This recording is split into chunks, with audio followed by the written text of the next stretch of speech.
قوة الصدمة مربوطة بقوة المعنى اللي انت بتديه للنهاية. يعني ممكن انه الشخص دوت ما يبقاش قريب منك، بس يكون مديرك في الشغل، ومديرك في الشغل جه راح فجأة رفضك بدون اي مقدمات. انت بالنسبه لك الصدمه ممكن تبقى شديده جدا عليكي لمجرد بس المعنى اللي انت اديتيه، ان هو خانك، خان الثقه اللي ما بينكم، ان هو عاملك معامله حيوانات، ان هو فجاه كده من غير اي تحضير، ان هو قال لك تصرفي انت مرفوضه، ان هو مش بني ادم علشان ما رعاش كل الظروف اللي في حياتك، ان انت عندك مسؤوليات وعندك تربيه وعندك ولاد وعندك. فبالنسبه لك طب انا هعمل ايه؟ مصدر دخل هيكون جاي منين؟ انا. فبيبقى المعنى كبير جدا من الصدمة اللي احنا بنديه للموقف نفسه، فبيخلي المشاعر نتيجة المعنى اللي انا بديه للموقف تتأثر. فشدة الصدمة معتمدة على نوع المعنى اللي انا بختار اديه لنفس الموقف، وبالتالي نفس الشخص او شخص تاني اترفض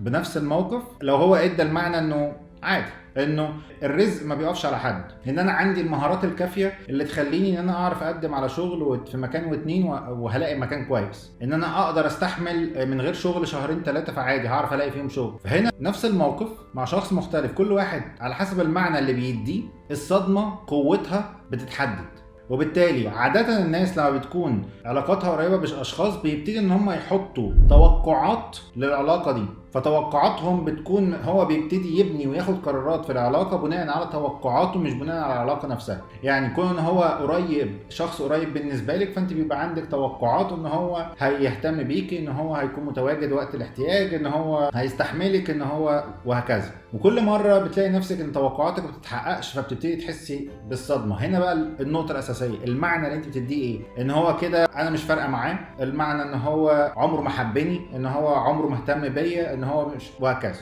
فعلى حسب المعاني اللي احنا بنديها الصدمة اللي احنا بنمر بيها بتحدد.